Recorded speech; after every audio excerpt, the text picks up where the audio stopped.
Hello বন্ধুরা, কেমন আছো সবাই? পুরো পৃথিবীর মধ্যে আফ্রিকা মহাদেশের মাটিতে সবচেয়ে বেশি পরিমাণ খনিজ সম্পদ পাওয়া যায়। পুরো পৃথিবীর প্রায় 30% ন্যাচারাল মিনারেল রিসোর্সেস এখানেই আছে। কিন্তু তা সত্ত্বেও আফ্রিকা মহাদেশের সমস্ত দেশগুলোই আর্থিকভাবে খুবই গরিব আর খারাপ অবস্থার মধ্যে পড়ে আছে। কারণ আজ অবধি আফ্রিকা মহাদেশের ইতিহাস জুড়ে যখনই সেখানে কোনো মূল্যবান খনিজ সম্পদ মানে সোনা, হিরে, ইউরেনিয়াম, প্লাটিনিয়াম বা খনিজ তেল পাওয়া গেছে, তখনই সেই ক্ষমতা দখলের লোভে সেখানে বহু নিরীহ মানুষকে মেরে ফেলা হয়েছে।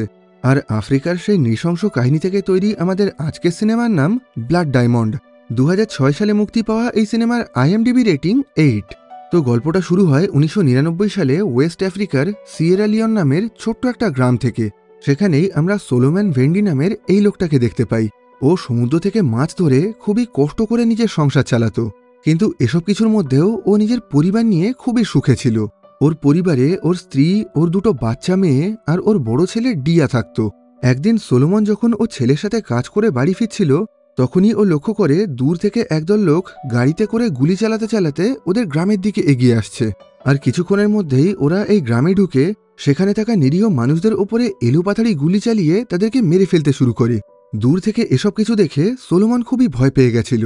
এখন ও তাড়াতাড়ি করে এসে নিজের বাড়ির পিছনের রাস্তা দিয়ে নিজের স্ত্রী আর নিজের বাচ্চা মেয়েদেরকে বাইরে বের করে নেয়। আর এরপর ও নিজের পরিবারের সবাইকে নিয়ে ওখান থেকে পালানোর চেষ্টা করে। কিন্তু তখনই ওই রেবেল গ্রুপের বেশ কিছু লোকজন সোলোমনকে দেখতে পেয়ে ওকে ধরে বন্দি বানিয়ে নেয়। এখন দেখা যায় ওখানে সোলোমনের মতন আরও অনেক মানুষকেই বন্দি বানানো হয়েছিল। এখন এই রেবেল গ্রুপের লোকজন এক এক করে এই সমস্ত বন্দি মানুষদের হাত কেটে দিচ্ছিল। আসলে এই সময় এই পুরো দেশটা জুড়েই সরকারের সাথে সাধারণ মানুষদের একটা গৃহযুদ্ধ চলছিল। আর যে মানুষগুলো সরকারের বিরুদ্ধে লড়াই করছিল তাদের দলটাকে বলা হতো RFU, মানে দ্য রেভলিউশনারি ইউনাইটেড ফ্রন্ট। আর এই দলের লোকজন কোনোভাবেই চাইতো না এই দেশের সাধারণ মানুষ যেন সরকারি নেতামন্ত্রীদেরকে ভোট দিয়ে তাদেরকে ক্ষমতায় নিয়ে আসে। সেজন্যই এখন ওরা এই গ্রামের লোকজনদের ওপরে এলোপাথাড়ি গুলি চালিয়ে তাদেরকে ভয় দেখানোর চেষ্টা করছিল। এরপর ওরা এক এক করে ওই গ্রামের বেশ কিছু দুর্বল মানুষদের হাত কেটে দেয়। আর এদের মধ্যে থেকে যে মানুষদের চেহারা স্বাস্থ্য একটু ভালো ছিল তাদেরকে ওরা হীরের খনিতে কাজ করানোর জন্য নিজেদের সাথে ধরে নিয়ে যায়। আসলে এই দেশে প্রচুর পরিমাণ হীরা পাওয়া যেত, আর সেজন্যই এই রেবেল গ্রুপের লোকজন বিভিন্ন গ্রাম থেকে নিরীহ মানুষদেরকে ধরে এনে তাদেরকে দিয়ে জোর করে এই হীরার খনিতে কাজ করাতো। আর এখান থেকে যে হীরেগুলো পাওয়া যেত সেগুলোকে ওরা বেআইনিভাবে অন্য দেশের কাছে বিক্রি করে সেই টাকা দিয়ে প্রচুর পরিমাণ বন্দুক আর অস্ত্র কিনত, যাতে সেগুলোর সাহায্যে ওরা সরকারের বিরুদ্ধে লড়াই করতে পারে। এরপর দেখা যায় সোলোমন আর ওর মতন আরও বাকি লোকজনকেও কাজ করার জন্য এই হীরের খনিতে ধরে আনা হয়েছিল। এখানে প্রতিটা মুহূর্তেই সমস্ত লোকজনদের ওপরে পাহারাদারি করা হতো। আর যদি কেউ কোনোরকমভাবে এখান থেকে পালানোর চেষ্টা করত অথবা এখান থেকে কোনো হীরে চুরি করত, তাহলে সঙ্গে সঙ্গেই তাদেরকে গুলি করে মেরে ফেলা হতো।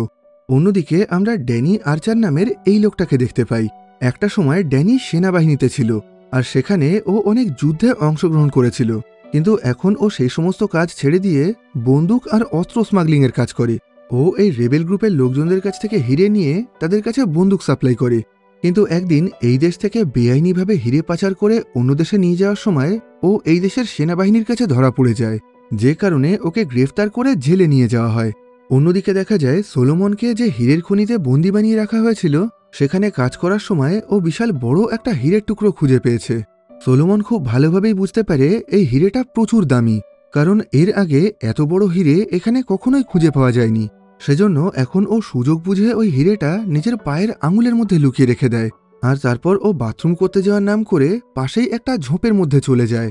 সেখানে ও একটা কাপড়ের টুকরো দিয়ে ওই হীরেটাকে ঢেকে মাটির নিচে একটা গর্ত করে সেটাকে লুকিয়ে রাখার চেষ্টা করে। কিন্তু তখনই সেখানে সোলোমনের পিছন পিছন ওই গ্রুপের লিডার চলে আসে। ওনার নাম ছিল ক্যাপ্টেন পয়জন। এখন উনি সোলোমনের মাথায় বন্দুক ঠেকিয়ে ওর কাছ থেকে সেই হীরেটা নেওয়ার চেষ্টা করেন। কিন্তু তখনই হঠাৎ করে সেখানে এই দেশের সেনাবাহিনী এসে এদের ওপরে হামলা করতে শুরু করে দেয়। আর সেজন্যই এখন হীরে নেওয়ার আগেই ওই বোমের আঘাতে ক্যাপ্টেন পয়জন খুবই আহত হয়ে যায়। অতিরিক্ত আঘাতের কারণে এখন উনি অজ্ঞান হয়ে মাটিতে পড়ে গেছিলেন। আর সেই সুযোগেই সোলোমন পাশেই অন্য একটা জায়গায় মাটির নিচে গর্ত করে ওই হীরেটাকে লুকিয়ে রেখে দেয়। এরপর কিছুক্ষণের মধ্যেই সেনাবাহিনীর লোকজন এদের সবাইকে গ্রেপ্তার করে জেলে নিয়ে যায়। এই জেলের মধ্যেই ড্যানিকেও বন্দি বানিয়ে রাখা হয়েছিল। এবার জেলে আসার বেশ কিছুক্ষণ পর ক্যাপ্টেন পয়জনের জ্ঞান ফিরে আসে। এখন জ্ঞান ফেরার পর ও চোখের সামনে সোলোমনকে দেখতে পেয়ে খুবই রেগে যায়। ও ও জোরে জোরে চিৎকার করে সবাইকে বলতে শুরু করে, সোলোমনের কাছে আমাদের দেশের সবচেয়ে দামি হিরে রয়েছে। আমি আমার সারা জীবনে কখনোই এত বড় হিরে চোখে দেখিনি। এখন তোমাদের মধ্যে থেকে যে সোলোমনের কাছ থেকে ওই হিরেটা নিয়ে আমাকে দিতে পারবে, আমি তাকে $1000 দেব। তখন সোলোমন বলতে শুরু করে, তুমি কি পাগল হয়ে গেছো? আমার কাছে কোনো হিরে নেই। তোমরা তো আমার কাছ থেকে আমার পুরো পরিবারকেই কেড়ে নিয়েছো। এখন আমি আর হিরে নিয়ে কি করব?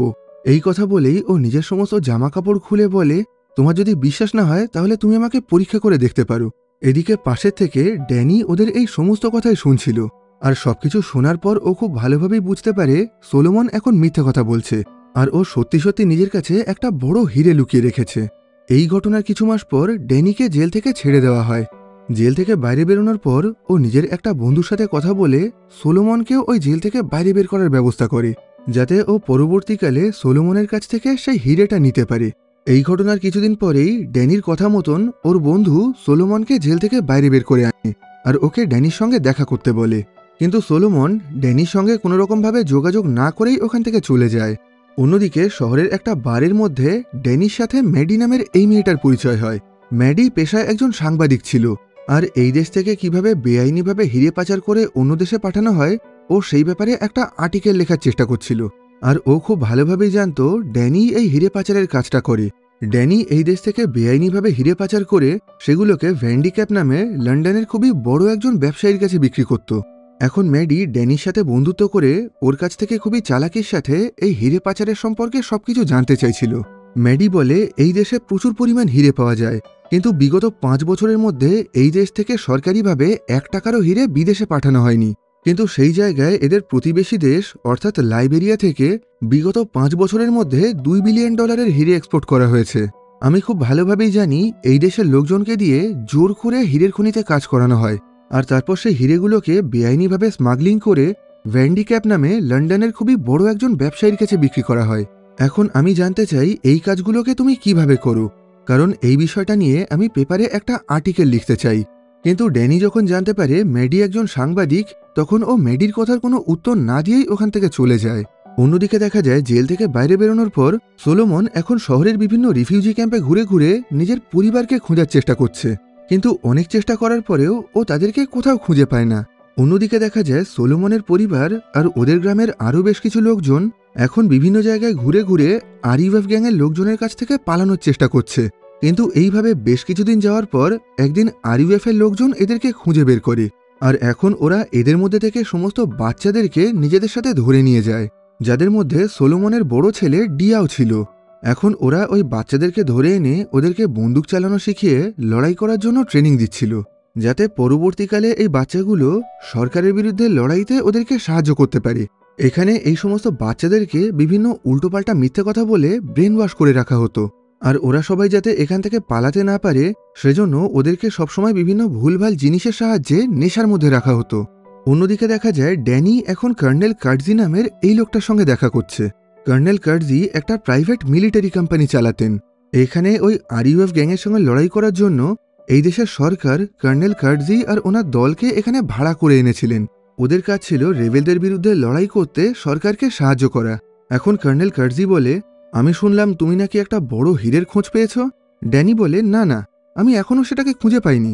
কর্নেল কার্জি বলে, সেটাকে খুঁজে পেলে তুমি আমার কাছে দিয়ে দিও, কারণ কিছুদিন আগে হিরে পাচার করতে গিয়ে তুমি যখন পুলিশের কাছে ধরা পড়ে গেছিলে তার জন্য আমার অনেক টাকার ক্ষতি হয়েছে। আসলে ড্যানি কর্নেল কার্জির হয়েই কাজ করত। ওর কাজ ছিল রেবেলদের কাছ থেকে ওই হিরেগুলো নিয়ে সেগুলোকে পাশের দেশ মানে লাইবেরিয়াতে পাঠানো, আর এই কাজের জন্য ওকে একটা ভালো টাকার কমিশন দেওয়া হতো। যদিও ড্যানি এখন আর এই কাজটা করতে চাইছিল না। ও ভেবেছিল সোলোমনের কাছ থেকে ওই হিরেটা নিয়ে ও এই দেশ ছেড়ে চলে যাবে, আর সেজন্যই এই ঘটনার পর ড্যানি সরাসরি সোলোমনের সঙ্গে দেখা করে। ড্যানি ওকে বলে, যেহেতু আমি তোমাকে জেল থেকে বের করেছি তাই তোমার কাছে যে বড় হিরেটা আছে তার থেকে অর্ধেক তুমি আমাকে দেবে। যেটা শুনে সোলোমন বলে, আপনি এসব কি বলছেন? আমি তো কোনো কিছুই জানি না, আমার কাছে কোনো হিরে নেই। তখন ড্যানি বলে, আমার সাথে সাথে আরইউএফ গ্যাংয়ের লোকজনও জানে তোমার কাছে ওই হিরেটা আছে, আর তারা কিন্তু তোমাকে আর তোমার পরিবারকে মেরে তোমার কাছ থেকে ওই হিরেটা ছিনিয়ে নেবে। কিন্তু তুমি যদি আমাকে ওই হিরেটা দাও তাহলে আমি তোমার পরিবারকে খুঁজে বের করতে তোমাকে সাহায্য করব, আর সেই একই সাথে আমি তোমাদেরকে এই দেশ থেকে অন্য একটা সুরক্ষিত দেশেও নিয়ে যাব। ওরা যখন নিজেদের মধ্যে কথা বলছিল তখনই ওখানে আরইউএফ এর লোকজন এসে আশেপাশের এলাকায় এলোপাথাড়ি গুলি চালিয়ে সবাইকে মেরে ফেলতে শুরু করে। এসব কিছু দেখে ড্যানি আর সোলোমন কোনো রকমে নিজেদের জীবন বাঁচিয়ে ওখান থেকে পালিয়ে আসে।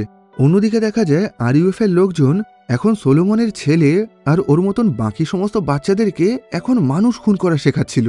আর সেই একই সাথে এই সমস্ত বাচ্চাদেরকে ভুলভাল কথা বলে এটা বোঝানোর চেষ্টা করছিল যে এই দেশের সরকার আর সেনাবাহিনী সবাই খারাপ, আর এদের কাজ হলো যারা এদের বিরুদ্ধে আসবে তাদের সবাইকেই মেরে ফেলা। এখন দেখা যায় আরইউএফ এর লোকজন আর সেই বাচ্চারা মিলে এই এলাকার সমস্ত সাধারণ মানুষ আর সেনাবাহিনীকে মেরে ফেলে এই পুরো এলাকাটায় আগুন ধরিয়ে দিয়েছে। এখন এই পুরো দেশের অবস্থাই খুবই খারাপ হয়ে গেছিল। এখানে বিনা কারণেই বহু সাধারণ মানুষকে মেরে ফেলা হচ্ছিল আর তাদের ঘরবাড়ি আগুনে পুড়িয়ে নষ্ট করে দেওয়া হচ্ছিল। এসব কিছুর মধ্যে ড্যানি আর সোলোমন কোনো রকমে রাতের অন্ধকারে ওই জায়গা থেকে নিজেদের জীবন বাঁচিয়ে পালিয়ে আসে। এরপর ওরা দুজন বেশ অনেকটা পথ হেঁটে একটা ক্যাম্পে চলে আসে। এই ক্যাম্পে বিদেশ থেকে আসা সমস্ত সাংবাদিকরা থাকতো, আর এখানে ম্যাডি নামে সেই সাংবাদিকটাও থাকতো যার সাথে কিছুদিন আগেই ড্যানির পরিচয় হয়েছিল। এখন ড্যানি ওকে বলে, আগের দিন তুমি আমার কাছ থেকে যা কিছু জানতে চেয়েছিলে এখন আমি সেই সব কিছুই তোমাকে জানানোর জন্য রাজি আছি, কিন্তু তার জন্য আমার একটা শর্ত আছে। আমি চাই সোলোমনের পরিবারকে খুঁজে বের করার জন্য তুমি আমাকে সাহায্য করো। যেহেতু তুমি একজন রিপোর্টার তাই তোমার পক্ষে এই কাজটা করা খুবই সহজ ব্যাপার। এই কথা শুনে এখন ম্যাডি ওদেরকে সাহায্য করার জন্য রাজি হয়ে যায়। ও সরকারি ডেটাবেস ঘেটে জানতে পারে সোলোমনের পরিবার এখন গুনিয়া নামের একটা জায়গায় একটা বড় রিফিউজি ক্যাম্পের মধ্যে রয়েছে। এখন ওরা সবাই একটা হেলিকপ্টারে করে সেই জায়গায় পৌঁছে যায়। দেখা যায় এই আর্মি ক্যাম্পটা খুবই বড় ছিল, আর সেখানে এই শহরের বহু হাজার হাজার অসহায় মানুষ এসে আশ্রয় নিয়েছিল। এখানে বেশ কিছুক্ষণ খোঁজাখুঁজি করার পর সোলোমন নিজের স্ত্রী আর বাচ্চা মেয়েদেরকে খুঁজে পায়, যেটা দেখে ও খুবই আনন্দ পায়, খুবই নিশ্চিন্ত হয়। কিন্তু কিছুক্ষণ পর ও যখন জানতে পারে ওর ছেলে অর্থাৎ ডিয়াকে আরইউএফ এর লোকজন তুলে নিয়ে গেছে, তখন ও জোরে জোরে চিৎকার করে প্রচণ্ড অসহায়ভাবে কাঁদতে শুরু করে। এখন যেহেতু সলোমন নিজের পরিবারকে খুঁজে পেয়েছিল, তাই এখন কথা মতন ড্যানি ওর কাছ থেকে সেই হিরেটাকে কোথায় লুকানো আছে সেই ঠিকানাটা জানতে চায়।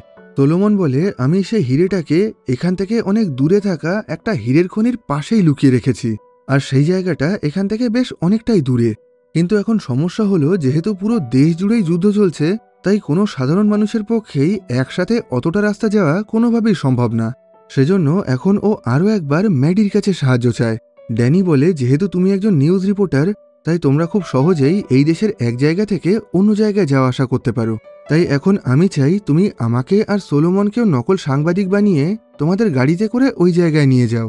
যেটা শুনে ম্যাডি বলে, এই দেশে আসার পর থেকেই আমি খালি এখানকার মানুষের দুঃখের কাহিনী লিখে যাচ্ছি, আর এই কাজটা করতে আমার একদমই ভালো লাগছে না, কারণ এইভাবে আমি এই দেশের মানুষদের সাহায্য করতে পারছি না। কিন্তু আমি যদি কোনোভাবে এই খবরটা ছাপাতে পারি যে কিভাবে এই দেশ থেকে বেআইনিভাবে হিরে পাচার করে সেগুলোকে লন্ডন আমেরিকার মতন বড় বড় দেশে পাঠানো হচ্ছে, আর সেই হিরে বিক্রির টাকা দিয়ে কিভাবে এখানে অস্ত্র কিনে সেগুলো দিয়ে এখানকার নিরীহ মানুষকে মেরে ফেলা হচ্ছে, আর আমার বিশ্বাস সমস্ত মানুষ যখন এই সত্যিটা জানতে পারবে তখন তারা এই হিরেগুলোকে কেনা পুরোপুরি বন্ধ করে দেবে।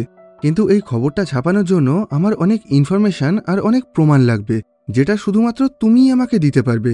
আর আমি খুব ভালোভাবেই জানি তুমি কোনোদিনও আমাকে সেসব কিছু জানাবে না, তুমি শুধু আমাকে ব্যবহার করছো।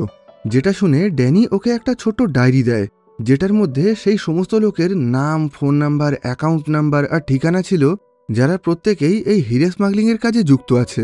ড্যানি বলে, তুমি যদি এখনই এই খবরটা পাবলিশ করো তাহলে ওই লোকগুলো আমাকে মেরে ফেলবে, কিন্তু একবার ওই হিরেটা পাওয়ার পর আমি এই দেশ ছেড়ে অন্য জায়গায় পালিয়ে যাব, তখন তুমি এই খবরটা পাবলিশ করলে আমার আর কোনো অসুবিধা হবে না। তখন ম্যাডি বলে, কিন্তু তুমি যদি ওই হিরেটা না নিয়ে আসতে পারো তাহলে কি হবে? ড্যানি বলে, তাহলে তুমি ওই খবরটা পাবলিশ করে দিও, কারণ আমি যদি হিরে নিয়ে ফিরে আসতে না পারি তাহলে মনে করবে আমি মারা গেছি। এরপর ম্যাডি, ড্যানি আর সোলোমন এরা সবাই মিলে একটা রিপোর্টারদের গাড়িতে করে সেই জায়গার উদ্দেশ্যে বেরিয়ে পড়ে যেখানে সেই হিরেটাকে লুকিয়ে রাখা হয়েছিল। কিন্তু কিছু দূর যাওয়ার পর হঠাৎ করেই আরইউএফ এর লোকজন এদের গাড়ির ওপরে হামলা করে দেয়, কিন্তু এরা তিনজন কোনো রকমে ওখান থেকে পালিয়ে এসে একটু দূরেই একটা জঙ্গলের মধ্যে লুকিয়ে পড়ে। এদিকে আরইউএফ এর লোকজনও ওদের পিছন পিছন সেই জায়গায় চলে আসে। সেজন্য এরা তিনজন বাধ্য হয়ে জঙ্গলের বেশ অনেকটা গভীরে চলে যায়, আর সেখানেই ওরা একটা বাড়ি দেখতে পায়। এই বাড়িতে বেঞ্জিমান মার্গাই নামের এই লোকটা থাকতেন। উনি এখানে একটা স্কুল তৈরি করে এই জঙ্গলের মধ্যে থাকা আদিবাসীদের বাচ্চাদেরকে পড়াতেন। এখন ওরা তিনজন ঠিক করে নেয় আগামী 1-2 দিন ওরা ওখানেই কাটাবে। সেখানে রাতের বেলায় ড্যানি আর ম্যাডি একসাথে বসে গল্প করছিল। আর এখানেই গল্প করতে করতে ড্যানি জানায় ওর যখন 9 বছর বয়স ছিল তখন ওদের দেশেও যুদ্ধ শুরু হয়ে গেছিল। আর সেই সময় বেশ কিছু লোকজন ওর মাকে রেপ করে মেরে ফেলে।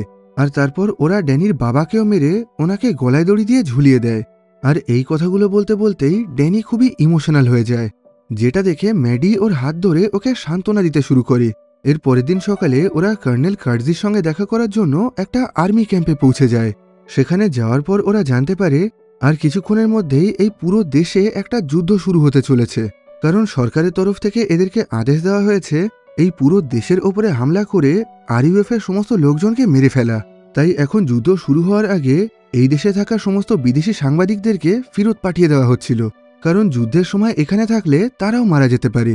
সেজন্য এখন ম্যাডিকেও বাকি সবার সঙ্গে এখান থেকে চলে যেতে হবে। যদিও ম্যাডি এখন ড্যানিকেও নিজের সাথে করে নিয়ে যেতে চাইছিল, কিন্তু ড্যানি জানায় সোলোমনের কাছ থেকে ওই হিরেটা না নিয়ে ও এখান থেকে কোনোভাবেই যেতে পারবে না। এখন যাওয়ার আগে ম্যাডি ওকে নিজের ফোন নাম্বার, নিজের বাড়ির ঠিকানা, নিজের অফিসের ঠিকানা সবকিছু জানিয়ে দেয়। ম্যাডি বলে এখান থেকে সুরক্ষিতভাবে ফিরে আসার পর তুমি কিন্তু অবশ্যই আমার সঙ্গে যোগাযোগ করবে। আসলে এখন ম্যাডি আর ড্যানি দুজনেই একে অপরকে ভালোবাসতে শুরু করে দিয়েছিল। ম্যাডি এখান থেকে চলে যাওয়ার পর ড্যানি কর্নেল কার্জির সঙ্গে দেখা করে। কর্নেল কার্জি বলে যেহেতু এখন পুরো দেশ জুড়েই একটা বিশাল বড় যুদ্ধ হতে চলেছে, তাই তুমিও এখন এই যুদ্ধে আমাদের সঙ্গে অংশগ্রহণ করবে। আর একবার এই যুদ্ধটা শেষ করে সমস্ত আরইউএফ এর লোকজনকে মেরে ফেলার পর আমি আর তুমি একসাথে সেই বড় হিরেটা খুঁজতে যাব। কিন্তু ড্যানি এই কাজটা কোনোভাবেই করতে চাইছিল না। ও সোলোমনের কাছ থেকে এই হিরেটা নিয়ে একাই এই দেশ থেকে চলে যেতে চাইছিল। সেজন্য এখন ও ওই আর্মি ক্যাম্প থেকে বেশ কিছু বন্দুক আর দরকারি জিনিসপত্র চুরি করে সোলোমনের সাথে ওখান থেকে পালিয়ে যায়। এরপর আগামী 2-3 দিন ধরে জঙ্গল, পাহাড় সবকিছু পার করে ওরা অবশেষে সেই হীরের খনিতে পৌঁছে যায়, যেখানে সোলোমন সেই বিশাল বড় হিরেটা লুকিয়ে রেখেছিল। কিন্তু এখন সমস্যা হলো এই জায়গায় আরইউএফ গ্যাংয়ের অনেক লোকজন পাহারাদারি করছিল। আর এই অবস্থায় ওই জায়গা থেকে হিরেটাকে বের করে নিয়ে আসা কোনোভাবেই সম্ভব না। সেজন্য এখন ড্যানি বাধ্য হয়ে কর্নেল কার্জির কাছে ফোন করে সাহায্য চায়। ড্যানি বলে সেই বড় হিরেটাকে যেখানে লুকানো আছে আমি সেই জায়গায় চলে এসেছি, কিন্তু সমস্যা হলো এই পুরো জায়গাটায় অনেক আরইউএফ এর লোকজন পাহারাদারি করছে। তাই আমি চাই তুমি কাল সকালে এখানে একটা আর্মির হেলিকপ্টার পাঠিয়ে বোম ফেলে আর গুলি চালিয়ে এয়ার স্ট্রাইক করো। সবাই যখন ওই হেলিকপ্টারের সাথে লড়াই করতে ব্যস্ত থাকবে সেই সুযোগে আমি ওই হিরেটাকে ওখান থেকে বের করে আনবো। এখন ড্যানি আর সোলোমন ওখানে পরের দিন সকাল হওয়ার অপেক্ষা করছিল। এবার রাতের বেলায় যখন ড্যানির ঘুম ভাঙে তখন ও লক্ষ্য করে সোলোমন ওর আশেপাশে কোথাও নেই। আসলে সোলোমন নিজের ছেলেকে খোঁজার জন্য রাতের অন্ধকারে লুকিয়ে লুকিয়ে সেই আরইউএফ ক্যাম্পে চলে এসেছিল। আর ওখানে বেশ কিছুক্ষণ খোঁজাখুঁজি করার পর ও নিজের ছেলেকে দেখতে পায়। দেখা যায় ওর ছেলে অর্থাৎ ডিয়া তখন বাকি বাচ্চাদের সঙ্গে তাস খেলছিল। এখন সোলোমন পিছন দিক থেকে লুকিয়ে লুকিয়ে এসে ওর ছেলের হাত ধরে টেনে ওখান থেকে নিয়ে যেতে চাইছিল, কিন্তু এখন ওর ছেলে আর ওকে কোনোভাবেই চিনতে পারছিল না। ও জোরে জোরে চিৎকার করতে শুরু করে আমাদের ক্যাম্পে একজন শত্রু চলে এসেছে। আসলে এখানে সমস্ত বাচ্চাদেরকে সবসময় প্রচুর পরিমাণ নেশা করিয়ে রাখা হতো, আর এখন সেই অতিরিক্ত নেশার কারণেই ডিয়া নিজের বাবাকে চিনতে পারছিল না। এখন ওর চিৎকার শুনে বাকি সমস্ত লোকজন এসে সোলোমনকে ধরে বন্দি বানিয়ে নেয়। এর পরের দিন সকালে ওকে এই দলের লিডারের সামনে নিয়ে আসা হয়। দেখা যায় এদের লিডার ছিল ক্যাপ্টেন পয়জন নামের সেই লোকটা, যে একটা সময় সোলোমনের কাছ থেকে ওই বড় হিরেটা ছিনিয়ে নেওয়ার চেষ্টা করেছিল। এখন ক্যাপ্টেন পয়জন বলে জেল থেকে বাইরে বেরোনোর পর আমি ওই হিরেটাকে অনেক খোঁজার চেষ্টা করেছি, কিন্তু সেটাকে কোথাও খুঁজে পাইনি। এখন অবশেষে তুমি সেটাকে খুঁজে আমার কাছে দেবে। সোলোমন বলে একদমই না, কারণ ওই হিরেটা তোমাকে দেওয়ার পরেই তুমি আমাকে মেরে ফেলবে। তখন ওই লোকটা বলে তুমি যদি আমাকে হিরে না দাও তাহলে আমি তোমার চোখের সামনেই তোমার ছেলেকে মেরে ফেলবো, আর তারপর তোমার স্ত্রী আর মেয়েদেরকে খুঁজে বের করে তাদেরকেও মেরে ফেলবো। এই কথা শুনে এখন সোলোমন বাধ্য হয়ে ওর কথায় রাজি হয়ে যায়, কিন্তু ও কিছু করার আগেই ড্যানির কথা মতন এখন কর্নেল কার্জি ওনার আর্মি হেলিকপ্টার নিয়ে এখানে চলে আসে। এখন উনি ওই হেলিকপ্টার থেকে এই ক্যাম্পের ওপরে এলোপাথাড়ি বোম ফেলতে আর গুলি চালাতে শুরু করেন, যার ফলে মুহূর্তের মধ্যেই এখানে একটা যুদ্ধের পরিস্থিতি তৈরি হয়ে যায়। আর এই সুযোগেই সোলোমন একটা লাঠি দিয়ে ক্যাপ্টেন পয়জনকে পিটিয়ে পিটিয়ে মেরে ওর মাথা ফাটিয়ে ওকে মেরে ফেলে। এসব কিছুর মধ্যেই ওখানে ড্যানি চলে এসে বাকি সমস্ত রেবেলদেরকে লুকিয়ে লুকিয়ে মারতে শুরু করে। এরপর ও নিজের জীবনে ঝুঁকি নিয়ে বহু কষ্ট করে সোলোমনের ছেলেকেও ওখান থেকে বাঁচিয়ে আনে। এই ঘটনার কিছুক্ষণের মধ্যেই কর্নেল কার্জি আর ওনার দলবল এই পুরো জায়গাটাকে নিজেদের দখলে নিয়ে নেয়। এরপর কর্নেল কার্জি ড্যানিকে বলে, তুমি কি সেই হিরেটা খুঁজে পেয়েছো? ড্যানি বলে, না, আমি এখনও সেটা খুঁজে পাইনি, কিন্তু ওই হিরেটা পাওয়ার পর সেটা কিন্তু আমাদের দুজনের মধ্যেই সমান ভাগে ভাগ হবে। কর্নেল কার্জি বলে, একদমই না, আমি তোমাকে কিছু টাকা দেবো ঠিকই, কিন্তু ওই হিরে থেকে তুমি কোনো ভাগ পাবে না। তখন ড্যানি বলে, তাহলে আমি তোমাকে হিরেটা কোনোভাবেই দেব না। যেটা শুনে এখন শেষ অবধি কর্নেল কার্জি ওই হিরে বিক্রির টাকার থেকে 40% টাকা ড্যানিকে দেওয়ার জন্য রাজি হয়ে যায়। এরপর ও সোলোমনের কাছে সেই হিরের ঠিকানাটা জানতে চায়। এখন সোলোমন বলে, তোমাদেরকে ওই হিরেটা দিয়ে দিলে আমার কাছে কি থাকবে, আর তাছাড়া আমি কর্নেল কার্জিকে একদমই ভরসা করি না। তখন ড্যানি বলে, তুমি ওই হিরেটা না দিলে আমরা তোমার ছেলেকে মেরে ফেলবো। আর এই কথা বলেই ও সোলোমনের ছেলেকে ধরে এনে কর্নেল কার্জির কাছে দিয়ে দেয়। যেটা শুনে এখন সোলোমন বাধ্য হয়ে এদের সবাইকে সেই হীরের কাছে নিয়ে যায়। সেখানে যাওয়ার পর দেখা যায় ওই এলাকার আশেপাশে অনেকগুলো গর্ত করা আছে। আসলে ক্যাপ্টেন পয়জন আর তার লোকজন এই পুরো জায়গা থেকেই সেই হীরেটাকে খোঁজার চেষ্টা করেছিল। এবার সোলোমন সেই জায়গাটা খুঁড়তে শুরু করে যেখানে সেই হীরেটা লুকানো ছিল। এদিকে ড্যানি খুব ভালোভাবেই জানতো একবার ওই হীরেটা পেয়ে গেলে কর্নেল কার্জি ওকে আর সোলোমনকে দুজনকেই এখানে মেরে ফেলবে। সেজন্য একটা সময় ও হঠাৎ করেই কর্নেল কার্জি আর তার লোকজনের ওপরে হামলা করে ওদেরকে মেরে দেয়। কিন্তু এই ঘটনায় ড্যানির গায়েও একটা গুলি লেগে ও খুবই আহত হয়ে গেছিল। এদিকে সোলোমনও এতক্ষণে সেই হিরেটা খুঁজে বের করেছিল, যেটা দেখে এখন এরা প্রত্যেকেই খুবই খুশি হয়। কিন্তু এসব কিছুর মধ্যেই ওদের গুলির আওয়াজ শুনে ওখানে কর্নেল কার্জির বাকি সমস্ত সৈনিকরা চলে আসে, আর এখন তারা দূর থেকেই এদের ওপরে গুলি চালাতে শুরু করে। কিন্তু এরা তিনজন কোনো রকমে ওখান থেকে পালিয়ে আসে। রাস্তায় যাওয়ার পথে ড্যানি সোলোমনের কাছ থেকে সেই হিরেটা নিয়ে নিজের কাছে রেখে দেয়। এরপর ও নিজের একটা বন্ধুকে কল করে এদেরকে বাঁচানোর জন্য একটা ছোট্ট প্লেন নিয়ে ওখানে চলে আসতে বলে। এই প্লেনটাকে ল্যান্ড করানোর জায়গা পাশেই একটা পাহাড়ের ওপরে ছিল। সেজন্য এখন ড্যানি, সোলোমন আর ওর ছেলে সেই পাহাড়ের ওপরে উঠতে শুরু করে। কিন্তু ড্যানির গায়ে গুলি লাগার কারণে এখন ও প্রচণ্ড আহত আর দুর্বল হয়ে গেছিল। ওর শরীরে আর একটুও হাঁটাচলা করার ক্ষমতা ছিল না। কিন্তু সোলোমন ড্যানিকে কোনোভাবেই ওই জায়গায় একা রেখে আসতে চাইছিল না। সেজন্য ও ড্যানিকে নিজের কাঁধে তুলে নিয়েই ওই পাহাড় চড়তে শুরু করে। কিন্তু একটা সময় ড্যানির গুলি লাগা শরীরে প্রচণ্ড ব্যথা যন্ত্রণা করছিল। সেজন্য ও ড্যানিকে বলে, তুমি আমাকে এখানেই রেখে দাও, আমি হয়তো আর বেশিক্ষণ বাঁচব না। সেজন্য এখন ও সোলোমনকে ওই হিরেটা ফিরিয়ে দিয়ে বলে, আমি তো আর এখান থেকে যেতে পারবো না, তাই তুমি তোমার ছেলেকে নিয়ে এখান থেকে চলে যাও। ভবিষ্যতে এই হিরেটা বিক্রি করে নিজের পরিবারের সাথে ভালো সময় কাটিও। আর এই হিরেটা বিক্রি করার জন্য তুমি ম্যাডির সঙ্গে যোগাযোগ করো, ও তোমাকে সব রকমভাবেই সাহায্য করবে। আর এটা বলেই ও নিজের বন্দুকটাও সোলোমনকে দিয়ে দেয়।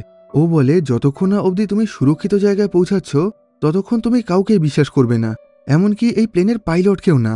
এদিকে নিচের থেকে কর্নেল কার্জির সৈনিকরাও ওদের দিকে এগিয়ে আসছিল, যেটা দেখে সোলোমন বাধ্য হয়ে ড্যানিকে ওখানে একা রেখেই চলে যায়। এরপর ড্যানি ওখান থেকে ম্যাডিকে কল করে। ও বলে, আমি সেই হিরেটা খুঁজে পেয়েছি, কিন্তু দুঃখের বিষয় আমি আর তোমার সঙ্গে কখনোই দেখা করতে পারবো না। আমি সোলোমনকে সেই হিরেটা দিয়ে তোমার কাছে পাঠাচ্ছি, তুমি ওকে সাহায্য করো। এখানে ড্যানির এই অবস্থার কথা জেনে ম্যাডি খুবই চিন্তায় পড়ে যায়। ড্যানি বলে, আমি হয়তো আর কিছুক্ষণের মধ্যেই মারা যাব, কিন্তু আমার এটা ভেবে খুবই ভালো লাগছে আমার তোমার সঙ্গে দেখা হয়েছে, তোমার সঙ্গে বন্ধুত্ব হয়েছে। আর এই কথাটা বলার পরেই ড্যানি ওখানে আস্তে আস্তে মারা যায়। এই ঘটনায় ম্যাডি প্রচণ্ড কষ্টে আর কান্নায় ভেঙে পড়ে। এই ঘটনার কিছুদিন পর দেখা যায় সোলোমন এখন লন্ডনে গিয়ে ম্যাডির সঙ্গে দেখা করছে। এখন ম্যাডি ওকে ভ্যান্ডিক্যাপ নামে সেই বিশাল বড় হিরে ব্যবসায়ীর সঙ্গে দেখা করিয়ে দেয়। আসলে ড্যানি মারা যাওয়ার আগে ভ্যান্ডিক্যাপের সঙ্গে এই বড় হিরেটা বিক্রি করার একটা ডিল করেছিল, কিন্তু এখন যেহেতু ড্যানি মারা গেছে তাই ওর জায়গায় সোলোমন সেই ডিলটা করার জন্য এসেছে। এখন এই হিরের বিনিময়ে ওর পুরো পরিবারকে সিয়েরা লিওন থেকে এখানে নিয়ে আসা হয়, আর সেই একই সাথে ওকে 2 মিলিয়ন পাউন্ড দেওয়া হয়। সোলোমন যখন ভ্যান্ডিক্যাপকে হিরে দিয়ে ওনার কাছ থেকে টাকা নেওয়ার ডিল করছিল তখন ম্যাডি দূর থেকে এই সমস্ত ঘটনার ছবি তুলে নেয়, আর এরপর ও ভ্যান্ডিক্যাপের ছবি আর প্রমাণসহ এই সমস্ত নিউজ একটা পেপারে পাবলিশ করে। যে নিউজে লেখা ছিল কিভাবে যুদ্ধের সময় সিয়েরা লিওনের সাধারণ মানুষদের জীবনের বিনিময়ে এই হিরেগুলোকে এই দেশে নিয়ে আসা হয়। এই খবরটা বাইরে বেরোনোর পর এখন পুরো পৃথিবী জুড়েই ভ্যান্ডিক্যাপের খুবই বদনাম হয়ে যায়। এখন আর কেউই ওদের কোম্পানি থেকে হিরে কিনতে চাইছিল না। এই ঘটনার পর এখন সমস্ত লোকজন সিয়েরা লিওনের নির্মম সত্যিটা জানতে পারে। এরপর সবশেষে সোলোমনকে একটা প্রেস কনফারেন্সে ডেকে নিয়ে যাওয়া হয়। সেখানে ও সবাইকে জানায় কিভাবে এই হীরের জন্য ওদের দেশের সমস্ত নিরীহ মানুষের ওপরে অত্যাচার করে তাদেরকে মেরে ফেলা হয়। এরপর সবশেষে আমাদেরকে দেখানো হয় এই খবরটা বাইরে আসার পর 2003 সালের জানুয়ারি মাসে পৃথিবীর 40টা বড় বড় দেশ মিলে একসাথে একটা চুক্তি সই করে, যেটার নাম ছিল কিম্বারলি প্রসেস, যেখানে লেখা ছিল পৃথিবীর যে সমস্ত দেশে যুদ্ধ চলছে সেখান থেকে কোনো রকম হিরে, সোনা বা অন্যান্য কোনো দামি জিনিস কেনা যাবে না। কিন্তু এসব কিছুর পরেও এখনও অবধি পৃথিবীর বিভিন্ন যুদ্ধকালীন দেশ থেকে সোনা, হিরে এসব কিছুই বেআইনিভাবে পাচার করা হয়। আর এই ইনফরমেশনের সাথে সাথে এখানেই এই সিনেমার গল্পটা শেষ হয়। তো আজকের মতন এই ভিডিওটাকে এখানেই শেষ করছি। ভিডিওটা তোমাদের কেমন লাগলো কমেন্ট বক্সে জানিও। ভালো লাগলে লাইক করো আর খারাপ লাগলে ডিসলাইক করো। আবার দেখা হবে পরবর্তী ভিডিওতে।